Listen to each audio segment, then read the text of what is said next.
നവകേരള യാത്രയ്ക്കിടെ കോൺഗ്രസ് പ്രവർത്തകരെ തല്ലിച്ചതച്ച മുൻ മുഖ്യമന്ത്രി പിണറായി വിജയന്റെ ഗൺമാൻ അടക്കമുള്ള 5 പേരും SITക്ക് മുന്നിൽ ഹാജരായി. പിണറായി വിജയന്റെ ഗൺമാൻ അനിൽ കല്യൂർ, സുരക്ഷാ സേനയിലുണ്ടായിരുന്ന സന്ദീപ്, അരുൺ, BV വിപിൻ, VK ഷൈജു എന്നിവരാണ് ഹാജരായത്.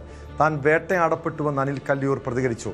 അന്നത്തെ മുഖ്യമന്ത്രി പിണറായി വിജയന് സുരക്ഷാ പ്രശ്നങ്ങൾ ഉള്ളതുകൊണ്ടാണ് ഇടപെട്ടതെന്നും ഗൺമാൻ അനിൽ കല്യൂർ പറഞ്ഞു.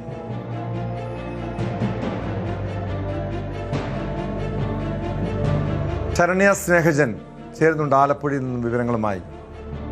ശരണ്യ, എന്തായാലും ഈ 5 പ്രതികൾക്കും കോടതി മുൻകൂർ ജാമ്യം അനുവദിച്ചതോടുകൂടിയാണ് ഈ പ്രതികൾ SITക്ക് മുന്നിലെത്തിയിരിക്കുന്നത്. അതിനിടെ അനിൽ കല്യൂർ പറഞ്ഞത് താൻ വേട്ടയാടപ്പെട്ടുവെന്നാണ്.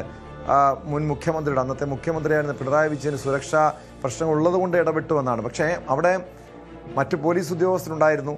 ഈ മുഖ്യമന്ത്രിയുടെ ഗൺമാൻ ആ രീതിയിൽ തല്ലിച്ചതയ്ക്കേണ്ട കാര്യമില്ലായിരുന്നു. അതിക്രൂരമായി യൂത്ത് കോൺഗ്രസ് പ്രവർത്തകരെ, ആ പ്രതിഷേധക്കാരെ അവരുടെ തലയടിച്ച് പൊട്ടിക്കുന്ന സാഹചര്യം, അതിൻ്റെ ദൃശ്യങ്ങളടക്കം നമ്മൾ പുറത്തു വന്ന് നമ്മൾ കണ്ടതാണ്.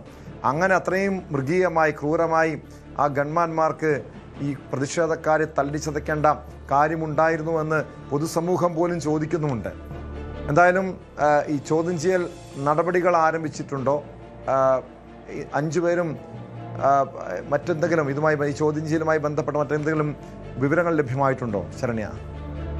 ടോമെ, ജാമ്യ വ്യവസ്ഥയിൽ ഇവര് ഇന്ന് മുതലുള്ള തുടർച്ചയായ ദിവസങ്ങളിൽ അന്വേഷണ സംഘം ആവശ്യപ്പെട്ടാൽ കസ്റ്റഡി കാലാവധി പോലെ തന്നെ ഈ ക്രൈംബ്രാഞ്ച് ഓഫീസിൽ ഹാജരാകണമെന്ന് മുൻകൂർ ജാമ്യം പുറപ്പെടുവിച്ചുള്ള വിധിയിൽ ജില്ലാ കോടതി സെഷൻസ് ജഡ്ജ് ഹാനിയം വർഗീസ് അത്തരത്തിൽ ഉത്തരവ് പുറപ്പെടുവിച്ചിരുന്നു. അതിന്റെ അടിസ്ഥാനത്തിൽ കൂടിയാണ് ഇന്നിപ്പോൾ മുൻ മുഖ്യമന്ത്രി പിണറായി വിജയന്റെ സുരക്ഷാ ഉദ്യോഗസ്ഥനായിരുന്ന അനിൽ കല്യൂർ, ഒപ്പം തന്നെ ബാക്കിയുള്ള 4 സന്ദീപ് അടക്കമുള്ള 5 പോലീസ് ഉദ്യോഗസ്ഥരാണ് ഇപ്പോൾ ഈ ചോദ്യം ചെയ്യലായി ക്രൈംബ്രാഞ്ച് ഓഫീസിലുള്ളത്.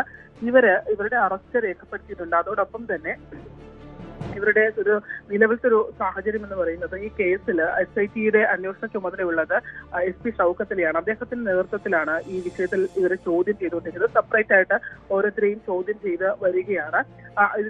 ഈ ചോദ്യം ചെയ്യലിന് ഹാജരായ ഘട്ടത്തിൽ അനിൽ കല്യൂർ പറഞ്ഞത് താൻ സുരക്ഷാപരമായ, അതായത് മുഖ്യമന്ത്രിയുടെ സുരക്ഷ ഒരുക്കുക മാത്രമാണ് ചെയ്തത്, ഇതിന്റെ പേരിൽ താൻ വേട്ടയാടപ്പെട്ടു എന്നുള്ള രീതിയിൽ പറഞ്ഞത്. പക്ഷേ ഈ കേസ് നമുക്ക് തുടക്കം മുതൽ തന്നെ അറിയാവുന്നതാണ്. ഈ കേസിൽ കഴിഞ്ഞ ദിവസം മുൻകൂർ ജാമ്യത്തിലേക്ക് പോലെ എത്തിച്ചതും തുടക്കത്തിലുള്ള അന്വേഷണ സംഘത്തിന്റെ വീഴ്ചകളാണ്. കാരണം റെക്കോർഡിക്കലായ കാര്യങ്ങൾ രേഖപ്പെടുത്തുന്ന അടക്കമുള്ള കാര്യങ്ങളിൽ വലിയ വീഴ്ച, മെഡിക്കൽ സർട്ടിഫിക്കറ്റുകളടക്കം വലിയ വീഴ്ച വന്നൊരു കേസാണ്. അതിൽ ഉന്നത പോലീസ് ഉദ്യോഗസ്ഥരുടെ സമ്മർദ്ദം അന്നത്തെ മുഖ്യമന്ത്രിയുടെ ഏറ്റവും അടുത്ത സുരക്ഷാ ഉദ്യോഗസ്ഥർക്ക് വേണ്ടി ഉണ്ടായിട്ടുണ്ട് എന്നുള്ളതും ഡിപ്പാർട്ട്മെന്റ് തല അന്വേഷണത്തിൽ ബോധ്യപ്പെട്ടിട്ടുണ്ട്. അതുകൊണ്ട് തന്നെയാണ് ചട്ടലംഘനം അടക്കമുള്ള കാര്യങ്ങൾ കാണിച്ചുകൊണ്ട് അനിൽ കല്യൂറിനെയും സന്ദീപിനെയും അടക്കമുള്ള 5 ഉദ്യോഗസ്ഥരെ സർവീസിൽ നിന്ന് ഇപ്പോൾ സസ്പെൻഡ് ചെയ്ത് വെക്കുകയാണ്.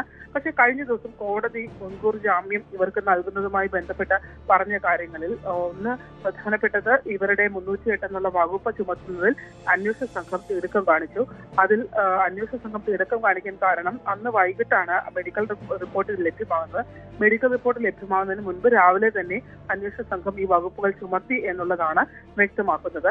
അതിനോടൊപ്പം തന്നെ ഇതിൽ നമുക്ക് നേരത്തെ ടോം സൂചിപ്പിച്ച പ്രധാനപ്പെട്ട കാര്യമാണ്. അതായത് ഇവര് ഈ AD തോമസും ഇന്നത്തെ MLA ആയിട്ടുള്ള ആലപ്പുഴ MLA ആയ AD തോമസും വന്ന് അജയ് ജുവൽ കുര്യാക്കോസും, അത് യൂത്ത് കോൺഗ്രസിന്റെ സംസ്ഥാന ഭാരവാഹിയായിരുന്നു. ഈ അജയ് ജുവൽ കുര്യാക്കോസും റോഡരികിൽ നിന്ന് പ്രതിഷേധിച്ചവരാണ്. അവരെ അന്നത്തെ അരൂർ SI നേതൃത്വത്തിലുള്ള സംഘം ഇവരെ കസ്റ്റഡിയിലേക്ക് മാറ്റുന്നു.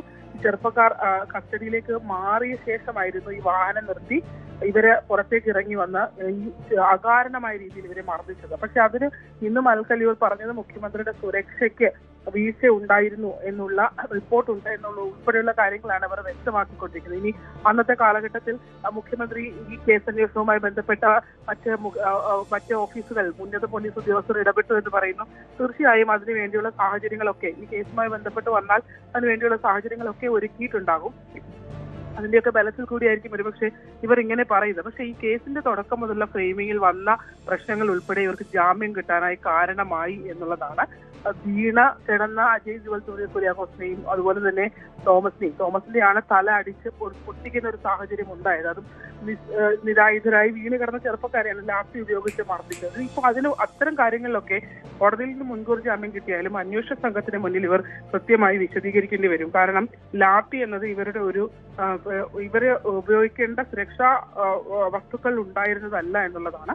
മറിച്ച് ഒരു ബാഗും ഇസഡ് കാറ്റഗറിയിൽ വരുമ്പോൾ ഒരു ബാഗും അതോടൊപ്പം തന്നെ ഇവർക്ക് ഒരു ഗണ്ണും പിസ്റ്റളുമാണ് കൊടുക്കുന്നത്. പക്ഷെ ഈ ലാത്തി ഇവരുടെ വാഹനത്തിൽ എങ്ങനെ ഉണ്ടായി, അത് വെച്ചുള്ള മർദ്ദനം അടക്കമുള്ള കാര്യങ്ങളൊക്കെ കോടതിയുടെ മുമ്പിൽ വിശദീകരിച്ചാലും അന്വേഷണ സംഘത്തിന്റെ മുന്നിൽ ഇവർ കൃത്യമായി വിശദീകരിക്കേണ്ടി വരും എന്നുള്ളതാണ്. എന്തായാലും നേരത്തെ നമുക്കറിയാം ആലപ്പുഴയിൽ സൗത്ത് പോലീസ് ആയിരുന്നു ഈ കേസ്. അതാണ് ശരണ്യ സൂചിപ്പിച്ചതുപോലെ അവരുടെ കൈവശം ലാത്തി വെക്കേണ്ട കാര്യമില്ലായിരുന്നു. അങ്ങനെയെങ്കിൽ എന്തിന് അവരാക്രമിച്ചു? കാരണം നമ്മൾ കണ്ടതാണ് അങ്ങ് കാസർഗോഡ് മുതൽ തിരുവനന്തപുരം വരെ ഇത്തരം രക്ഷാപ്രവർത്തനങ്ങൾ, DYFI പ്രവർത്തകർ മുതൽ പോലീസുകാർ വരെയും ഈ പ്രതിഷേധക്കാർ, യൂത്ത് കോൺഗ്രസ്സുകാരെ ക്രൂരമായി തല്ലിച്ചതയ്ക്കുന്ന കാഴ്ചകൾ കണ്ടതാണ്. ചെടിച്ചട്ടി കൊണ്ടുവരെയും തകർത്ത സംഭവം ഉണ്ടായി. പക്ഷേ അവിടെ ഒരു പോലീസ് ഉദ്യോഗസ്ഥർ അതിക്രൂരമായി 2 ചെറുപ്പക്കാരുടെ തല ക്രൂരമായി തല്ലിച്ചതയ്ക്കുന്ന കാഴ്ച, അത് മനസ്സാക്ഷിയുള്ളവർക്ക് കണ്ടു നിൽക്കാൻ കഴിയുന്നതായിരുന്നില്ല. എത്രത്തോളം ന്യായീകരിക്കാൻ ശ്രമിച്ചാലും അത് ഗുരുതരമായ കുറ്റകൃത്യം തന്നെയാണ്, ഗുരുതരമായ പിഴവ് തന്നെയാണ്. എന്തായാലും SITക്ക് മുന്നിൽ ഈ ഉദ്യോഗസ്ഥർ എന്ത് മറുപടി നൽകുമെന്നതാണ് ശ്രദ്ധേയമായിട്ടുള്ള കാര്യം. എത്രയൊക്കെ ന്യായീകരിച്ചാലും ആ ചെയ്ത തെറ്റ് അതൊരു കാരണവശാലും പൊതുസമൂഹം, കേരളത്തിൻ്റെ പൊതുസമൂഹം അംഗീകരിക്കില്ല. നമ്മുടെ നിയമ സംവിധാനങ്ങളും ശക്തമായ നടപടി സ്വീകരിക്കേണ്ടതാണ്. കൂടുതൽ വാർത്തകൾക്ക് News 18 Keralam YouTube channel subscribe ചെയ്യുക.